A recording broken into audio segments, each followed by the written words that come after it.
Olá, você que me segue no Rodrigo Silva Arqueologia. Que bom nós estarmos de volta aqui para mais um bate-papo semanal sobre Bíblia, história e, por que não, arqueologia.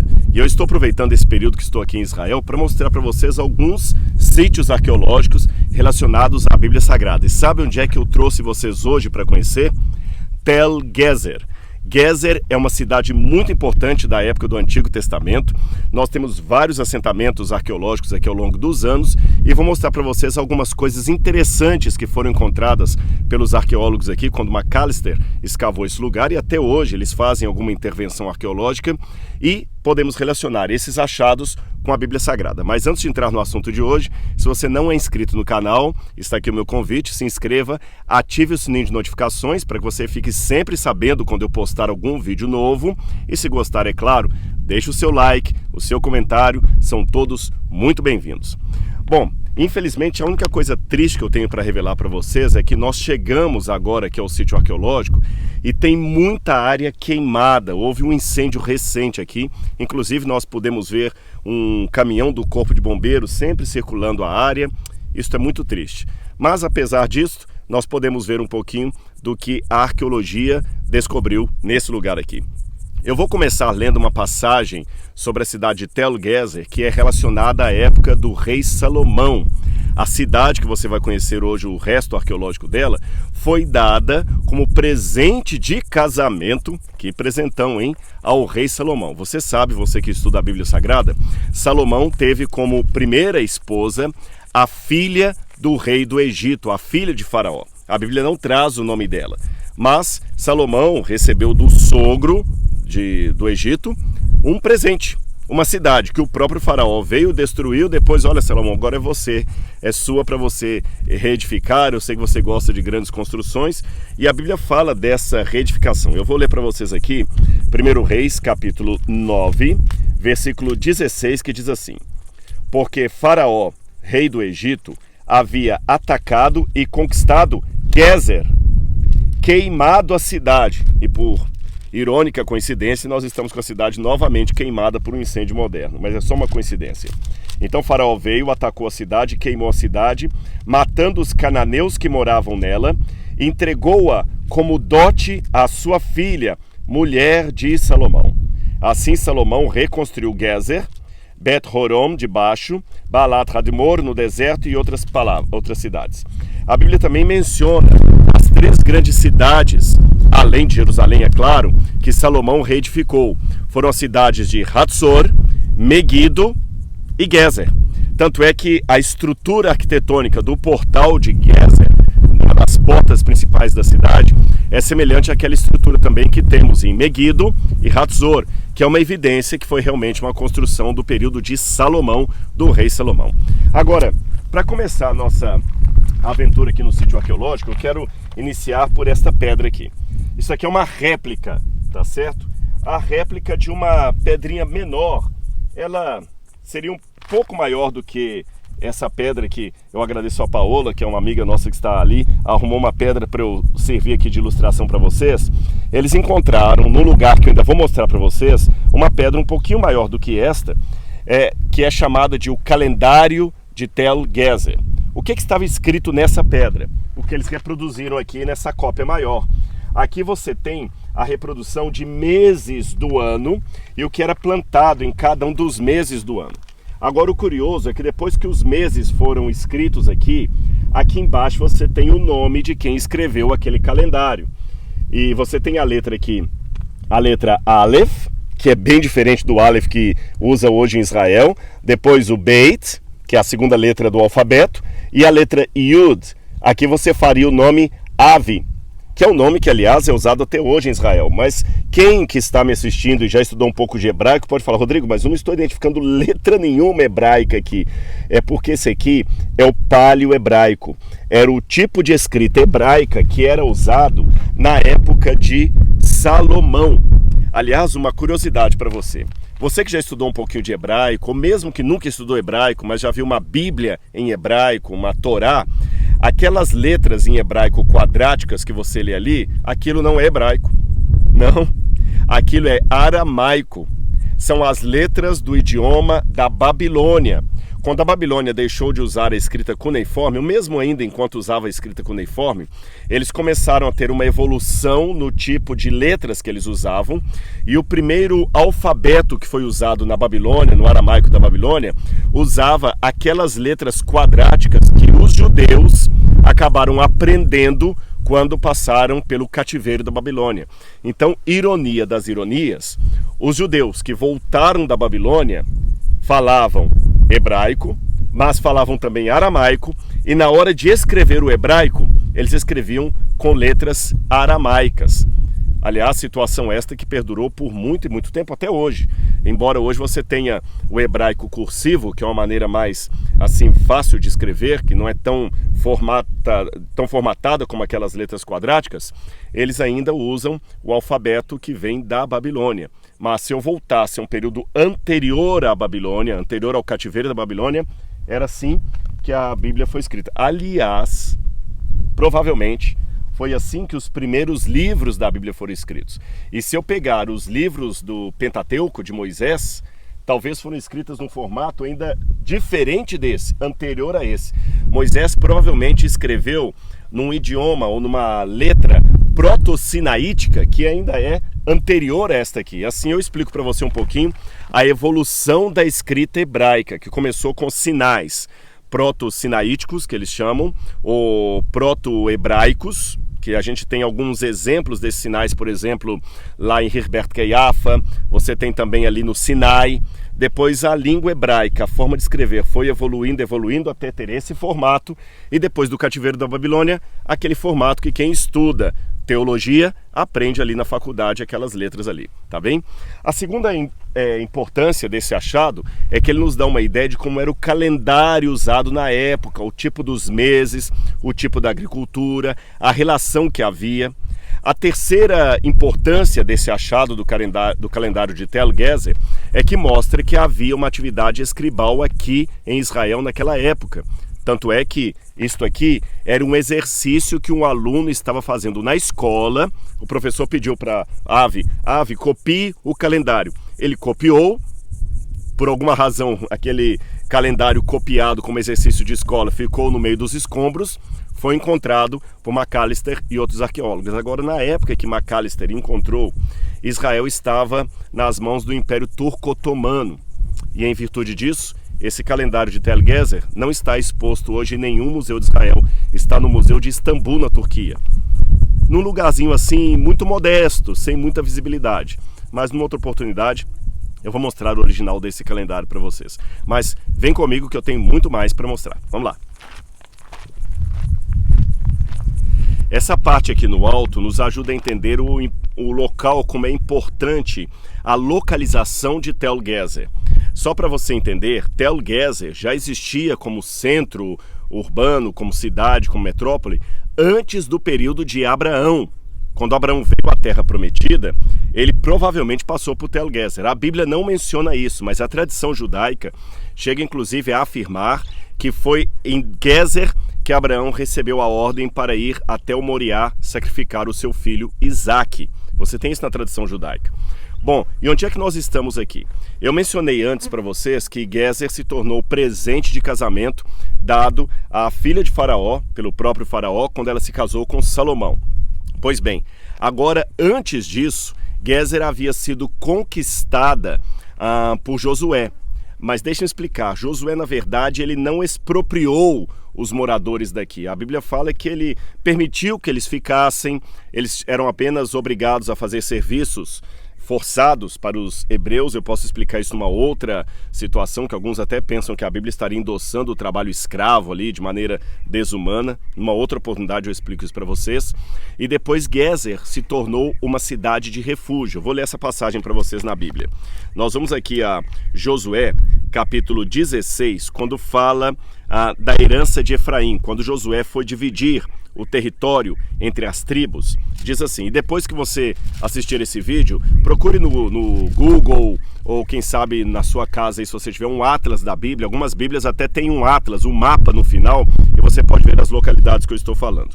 Aí o capítulo 16 de Josué, verso 1, diz assim, o território que por sorte caiu aos filhos de José ia desde o Jordão, na altura de Jericó, no lado leste das águas de Jericó, até o deserto que sobe de Jericó pela região montanhosa até Betel.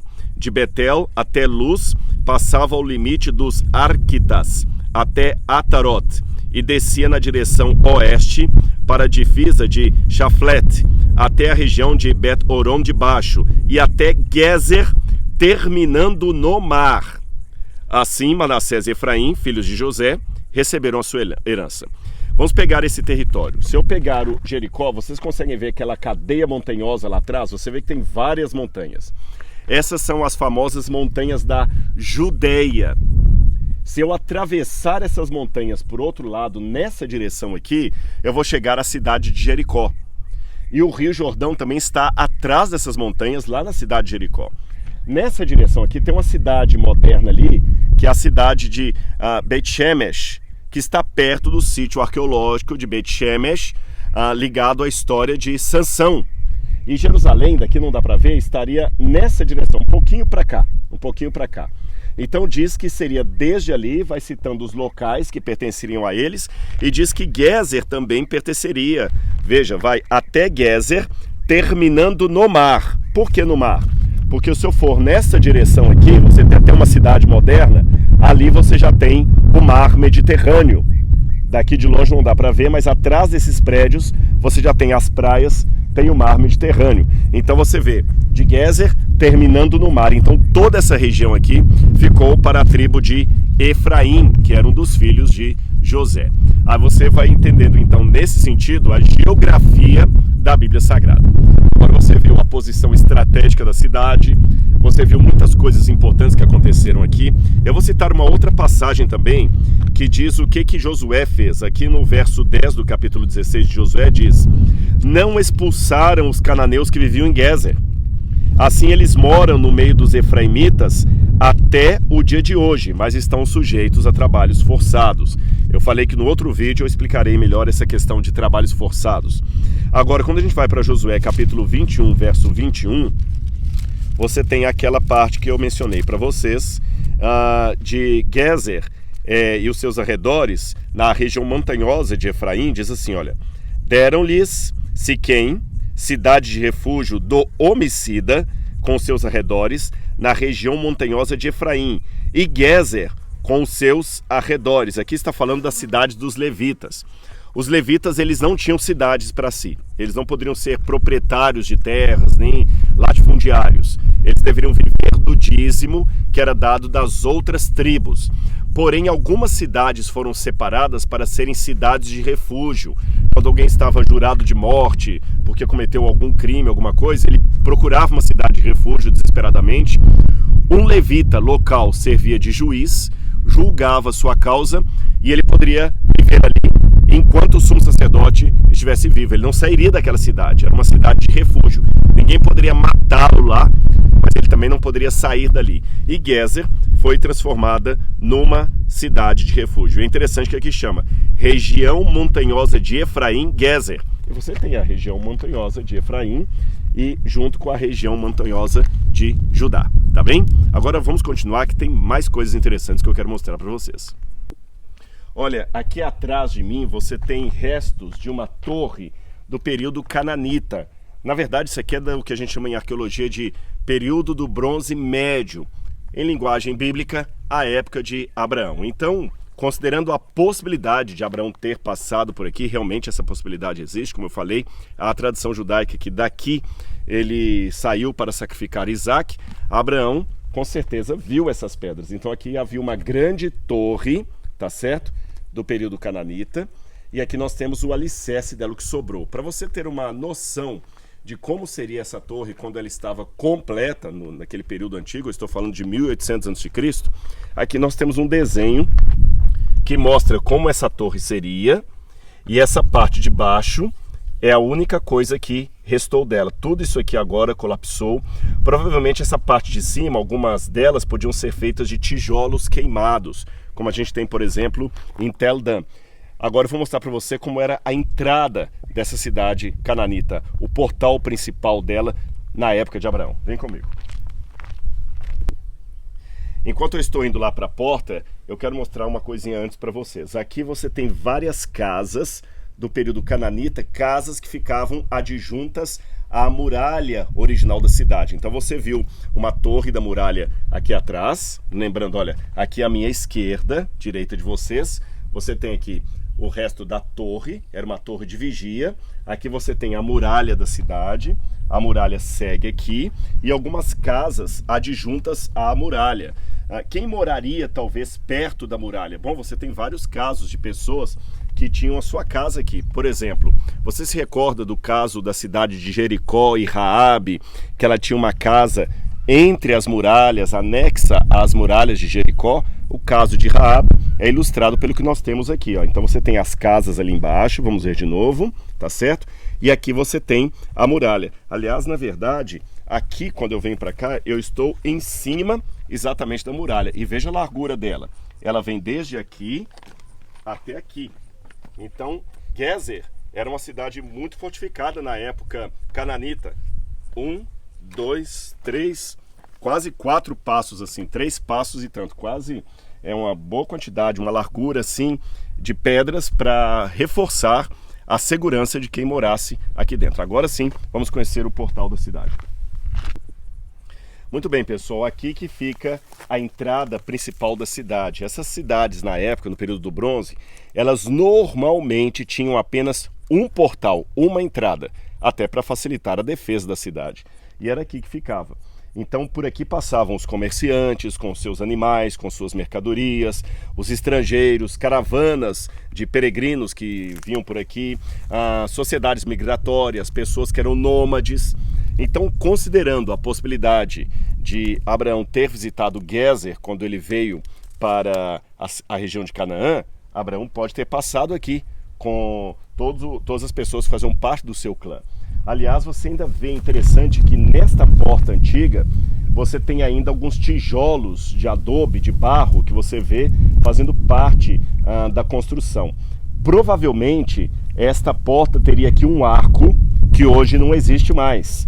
Quem já viu algum vídeo que eu gravei da cidade de Tel Dan, onde nós temos uma porta preservada da cidade de Tel Dan da época de Abraão, quando a cidade chamava-se Lechem ou Laís, você tem o arco ali e a base é semelhante a essa aqui com pedras e o arco de tijolo de adobe dando acesso ao interior da cidade. Lá em Dan, o arco ainda está preservado. Aqui o arco acabou colapsando, mas você tem a passagem que dava acesso até o interior da cidade de Tel Gezer. Para mim é muito fascinante, eu diria, poder explicar a Bíblia em loco, apenas lendo o texto e apontando com o dedo, e ainda ter o privilégio de compartilhar com você todo esse conhecimento, todos esses lugares, de certa forma, trazer você para um passeio comigo aqui pelas terras bíblicas.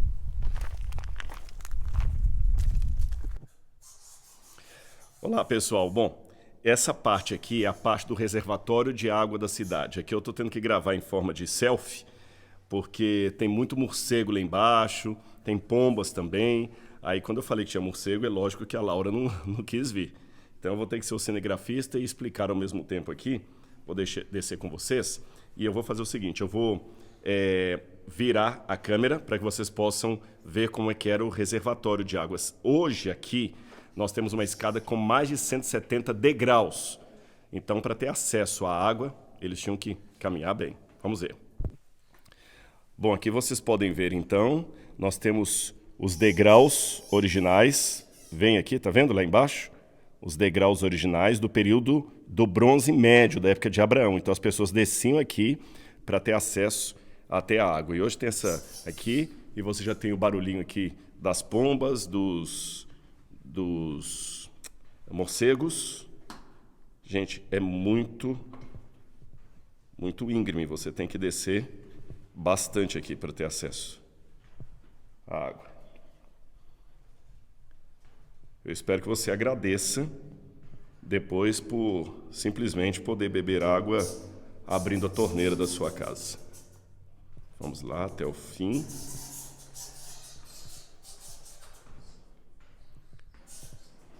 Eu já não sei mais o que é barulho das pombas, o que é barulho dos morcegos.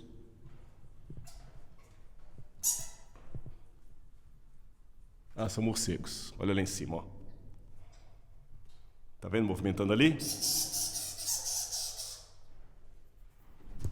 Acabou de voar. Tomou um susto. Tá cheio de morcego ali. Olha lá, morcego lá embaixo também.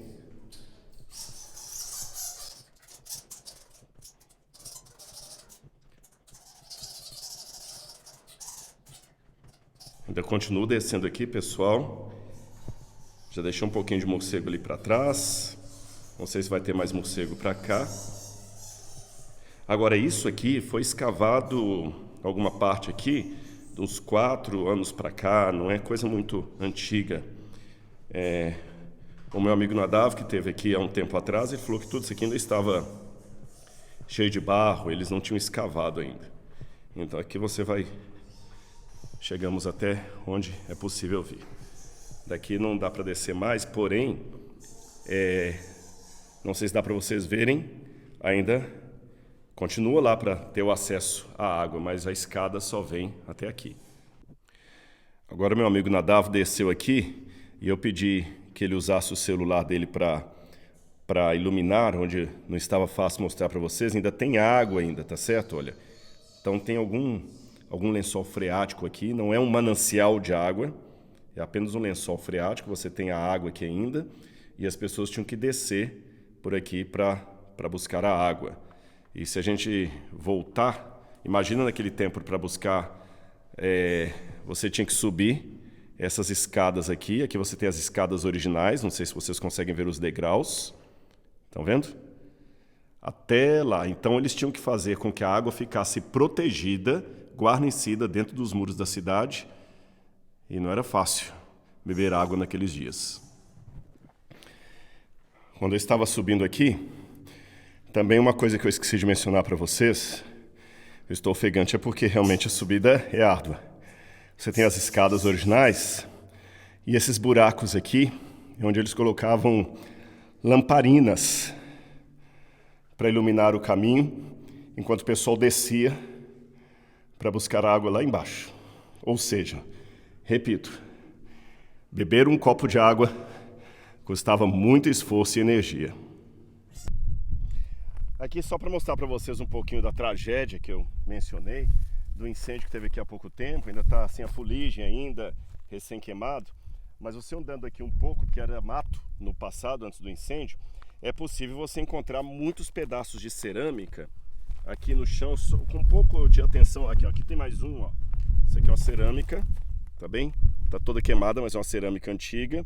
E eu achei mais esses dois aqui para mostrar para vocês. Olha, isso aqui é uma base de um prato período cananita, tá bem?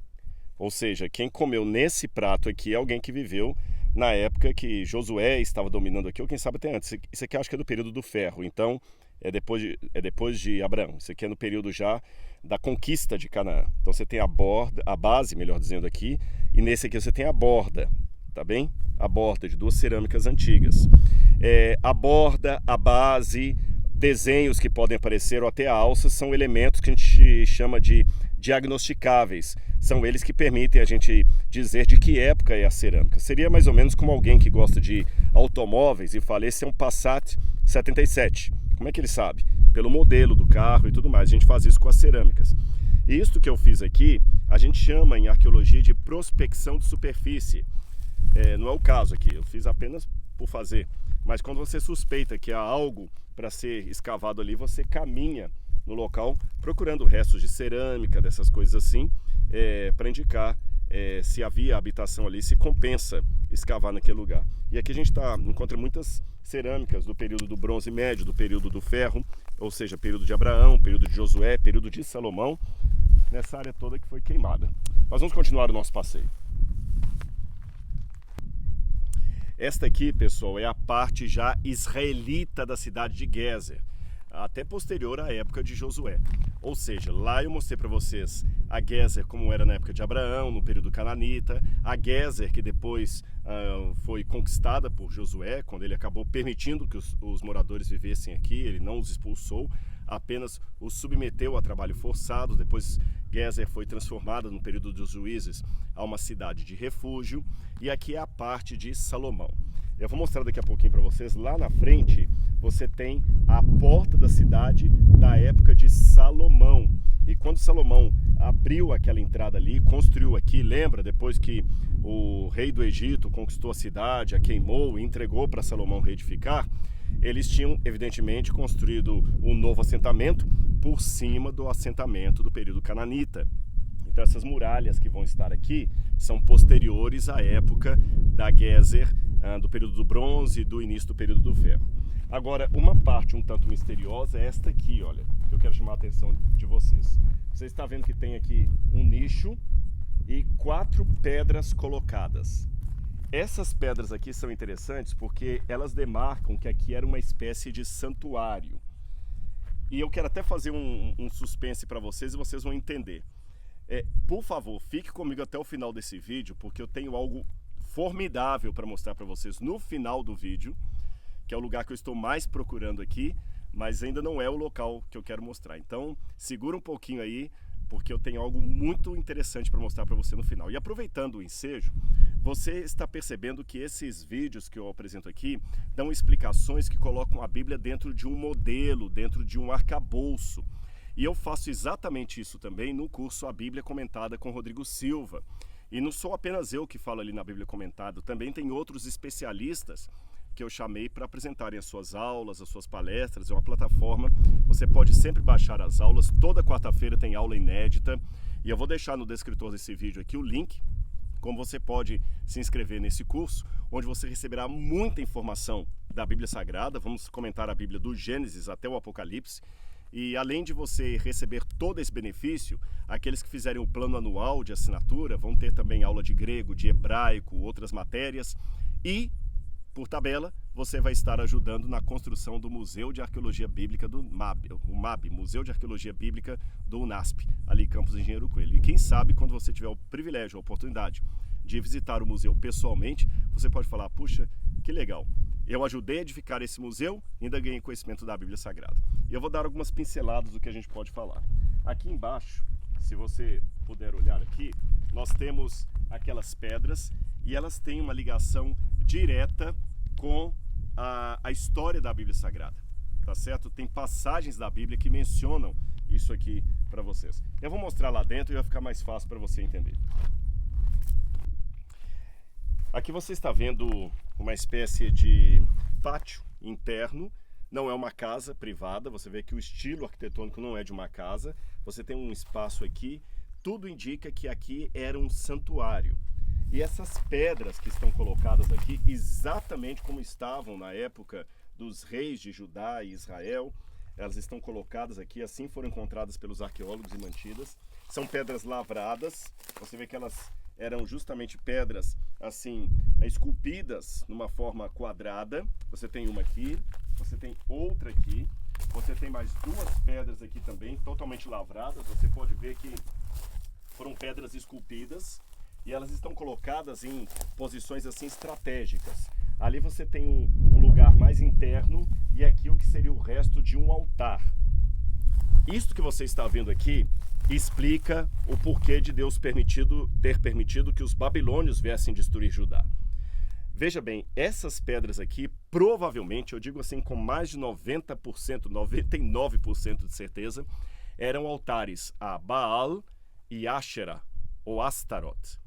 Porque eles erguiam essas pedras, essas colunas, não colunas de pedras brutas, tá bom? Tem uma outra parte na aula que eu explico que algumas colunas de pedras brutas eram colunas talvez de um antigo culto monoteísta que havia em Canaã. Mas quando digo pedras brutas, pedras que eram colocadas não lavradas. Essas aqui não, são colunas com pedras lavradas, então isso aqui era pagão. Mas a cidade foi reedificada por Salomão. E a Bíblia fala que um dos graves erros que Salomão cometeu, apesar de toda a sua sabedoria, foi ter se casado com mulheres pagãs que trouxeram cultos pagãos aqui para Israel. Na época de Salomão era o reino unificado de Judá e Israel, não era separado ainda. Talvez sejam aqui resquícios desses cultos pagãos que existiram, inclusive durante as reformas feitas por Josias e também por Ezequias. Agora eu já estou saindo de Salomão 960 a.C., mais ou menos, em torno disso, até a época da chegada dos babilônios. Nesse ínterim, você tem o ministério, por exemplo, do profeta Jeremias. E olha o que o profeta Jeremias fala quando ele adverte o povo lá em Jerusalém de que os babilônios haveriam de vir. Ele diz assim, olha, Jeremias capítulo 11, versículo 11 em diante. Porque assim diz o Senhor, eis que trarei uma calamidade sobre eles, da qual não poderão escapar. Clamarão a mim, porém não os ouvirei. Então as cidades de Judá e os moradores de Jerusalém irão aos deuses a quem eles queimaram incenso, e a eles clamarão. Porém, deste modo, nenhum os livrarão na hora da calamidade. Porque os seus deuses, ó Judá, estamos no território de Judá, os seus deuses, ó Judá, são tantos quanto as suas cidades, e os altares que vocês levantaram para coisa vergonhosa, isto é, para queimar incenso a Baal, são tantos quanto o número de ruas de Jerusalém. Jeremias estava falando de lugares como este aqui, que mesmo nas cidades adjacentes da capital, na região de Judá, ainda continuavam queimando incenso a deuses pagãos. Ou seja, essas pedras estão me dando o motivo pelo qual Deus permitiu que os babilônios viessem destruir Jerusalém e as cidades vizinhas. Essas pedras me dão um contexto e um cenário perfeito para entender a Bíblia Sagrada. Ficou mais fácil para você compreender, então? Pedras como esta eram erguidas para honrar deuses pagãos. Triste, não é? Aqui ficava a porta da cidade da época do rei Salomão. O que nos chama a atenção é que esse estilo arquitetônico aqui é o mesmo que nós encontramos em Hatzor e também em Meguido, as três cidades que Salomão ajuntou ali, que ele organizou, reestruturou, foi Gezer, Meguido e Hatzor. E o mesmo estilo arquitetônico você tem nas três, além de outras cidades também, como por exemplo a cidade de Lachish ou Laquis, como diz na Bíblia Sagrada. Aqui passava uma espécie de esgoto da cidade, era um canal da água. Evidentemente que na época da monarquia de Israel, isso aqui não ficava assim a céu aberto, havia um piso aqui por cima, cobrindo todo esse canal. As pessoas podiam passar por aqui com os seus carros, assim como no período cananita. E as portas tinham, vocês vão ver aqui, 3 nichos. Aqui só dá para ver 2 deles, o outro está completamente derrubado. E nesses nichos aqui, ou nessas câmaras, é onde ficavam os que cobravam os impostos, a aduaneira. Para vir à cidade você tinha a aduaneira, você tinha que primeiro passar aqui, pagar o seu imposto. Aqui também era o local onde as pessoas se reuniam muitas vezes para ter julgamentos. E aqui o julgamento era feito. Vocês conseguem perceber que aqui tem um banquinho. Eu vou sentar nesse banquinho aqui, olha. Tá bem? E quem sentava nesses bancos que eu estou aqui? Os anciãos do povo. As pessoas mais dignatárias da cidade. E por que os anciãos se assentavam aqui? Quando tinham que proceder, por exemplo, um julgamento. Você tem, por exemplo, depois você pode ler na sua Bíblia com calma aí, a história de Ruth e Boaz. Quando Boaz queria resolver a questão legal de poder se casar com Ruth, o parente resgatador, a Bíblia fala que Boaz foi até o portão da cidade, se assentou, chamou os anciãos do povo e ali julgaram a causa. Também tem uma passagem que fala: feliz a mulher cujo homem é aquele que se senta com os dignatários na porta da cidade. Então era nesse lugar que eles sentavam, ou seja, aqui onde eu estou sentado, na época da monarquia, Salomão em diante, muitos julgamentos foram feitos. E é claro, para quem estiver assistindo o vídeo, que for advogado, promotor, juiz ou trabalhar na área do direito, você sabe que uma das condições básicas para que um julgamento seja justo é que ele tenha publicidade. E aqui é o lugar mais público, porque todos passavam por aqui e podiam até acompanhar a cena do julgamento. Isso também justifica a expressão bíblica do juízo de Deus como estando às portas. Quer dizer, um juízo que está próximo e que também é justo, é eloquente, é correto na sua maneira de decidir. Então estou sentando justamente onde, na época da monarquia de Israel, muitos anciãos do povo sentaram para julgar as causas daqueles que moravam aqui em Gezer. Pessoal, aqui é a surpresa que eu falei para vocês, é o momento de revelação. Eu queria trazer vocês até esse lugar aqui, que é o ponto alto da cidade no período cananita. E no período cananita, eles tinham pedras de adoração de ídolos aqui. Você está vendo várias pedras colocadas aqui, são 10 ao todo. Olha, uma maior, contem comigo. 2, tem uma menor. 3, vamos continuar aqui. 4 pedras, nós já contamos 4. 5, 6 pedras. 7, porque tem uma sétima que está quebrada aqui, olha, ela caiu, tombou. 7. 8, que tem uma pequena aqui. 8, 9, 10 pedras. Essas pedras foram colocadas aqui no período do Bronze Médio. Quando Abraão veio, essas pedras estavam aqui, era um lugar de adoração. Nós não sabemos até que ponto podemos dizer que era uma adoração 100% pagã ou se era algum tipo de culto monoteísta que havia aqui em Canaã. Talvez aqui em Gezer, provavelmente era pagão. O que significam essas pedras? Tem várias teorias, várias hipóteses. Vou dar algumas delas para vocês. Alguns pensam que essas pedras poderiam ser reinos que Gezer dominou, conquistou, e por isso cada pedra representava um desses reinos. E as pedras menores seriam os reinos mais pobres e as pedras maiores seriam os reinos mais suntuosos. Essa é uma explicação. Outra explicação seria que representam 10 reis da cidade. Já pensaram nisso também?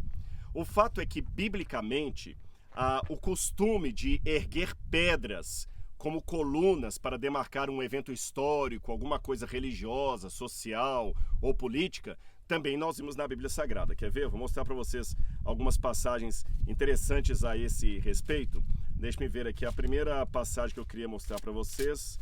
Deixa eu ver, eu já li para vocês aquela hora de Juízes capítulo 20, Josué capítulo 21. Deixe-me ver aqui agora. Eu deixei marcado aqui só um segundinho.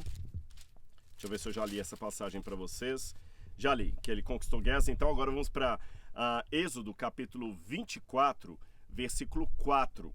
Veja o que diz ali que Moisés fez. Êxodo 24, versículo 4. Êxodo capítulo 24, versículo 4. Moisés escreveu todas as palavras do Senhor e, tendo-as levantado de manhã cedo, edificou um altar ao pé do monte e ergueu 12 colunas, segundo as tribos de Israel. Na língua hebraica, essa palavra que está traduzida como colunas é a palavra matsebá. Matsebá ou matsevá significa pedra erguida. Agora, o curioso aqui da Bíblia hebraica é que ela traz 12 coluna, está no singular, não está matsevaot, está matsebot, está matsevá, está no singular.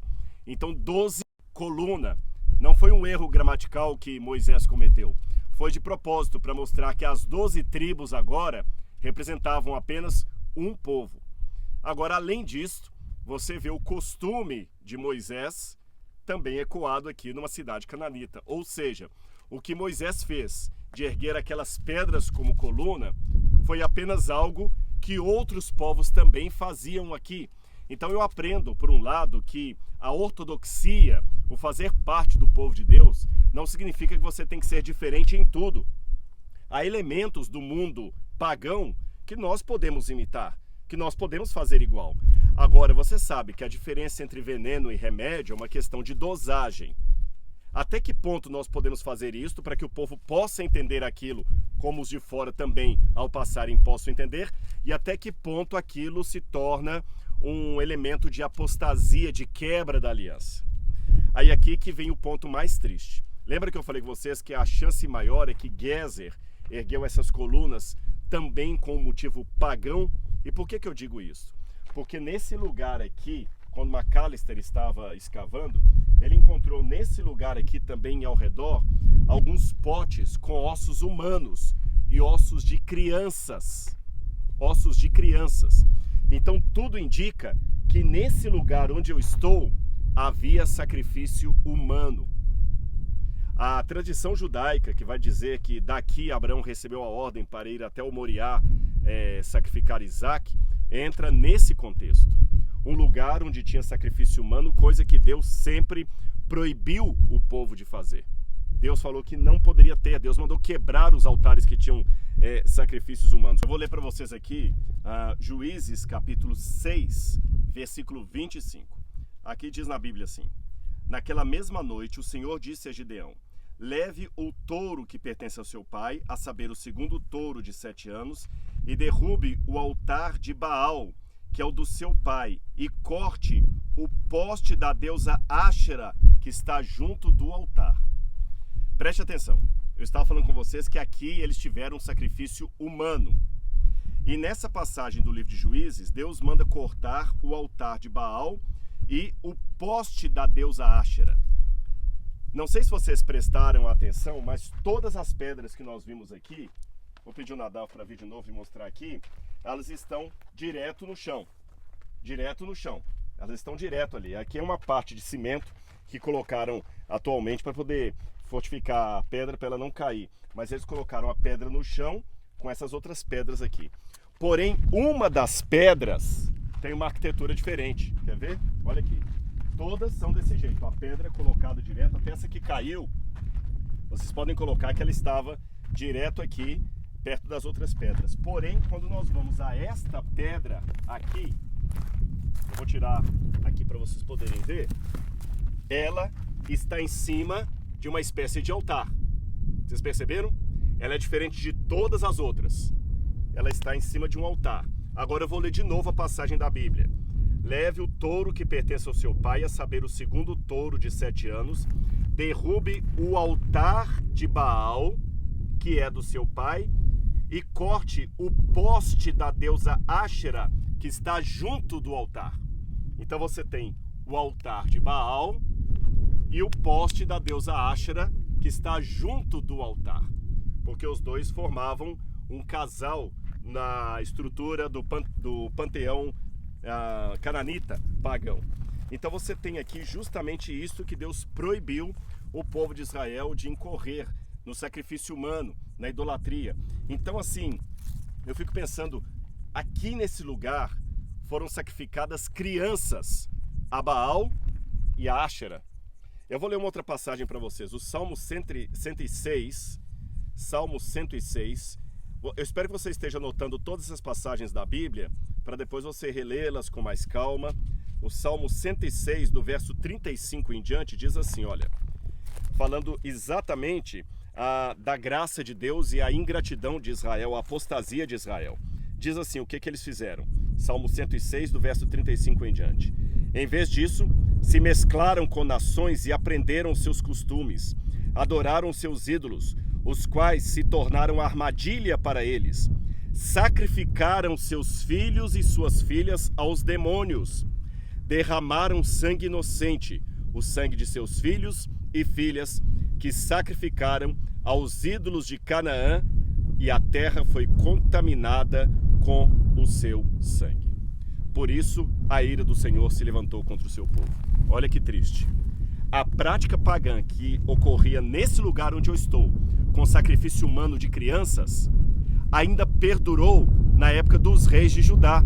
Porque se você lembra, um pouco antes eu mostrei para você aquelas colunas colocadas naquele pequeno santuário ali na entrada da porta erguida na época do rei Salomão. Então a prática que estava aqui no período de Abraão continuou ainda anos depois, na época do rei Salomão e depois nos reis que seguiram. Ou seja, quase 1000 anos existem entre o que era praticado aqui e o que era praticado lá. O paganismo, infelizmente, não foi de todo erradicado. Você entendeu agora por que os profetas eram tão duros na mensagem que eles davam contra o povo e por que Deus permitiu a vinda dos assírios, dos babilônios e de outros povos? Assim a gente vai explicando a Bíblia em contexto, para que você tenha uma ideia de qual era o cenário onde tudo aconteceu. E se lembre, agora no final desse vídeo, se você gostou do conteúdo, deixe o seu like, o seu comentário e se inscreva também no curso A Bíblia Comentada com Rodrigo Silva. Um grande abraço daqui de Tel Gezer e até o nosso próximo vídeo. Tchau, tchau.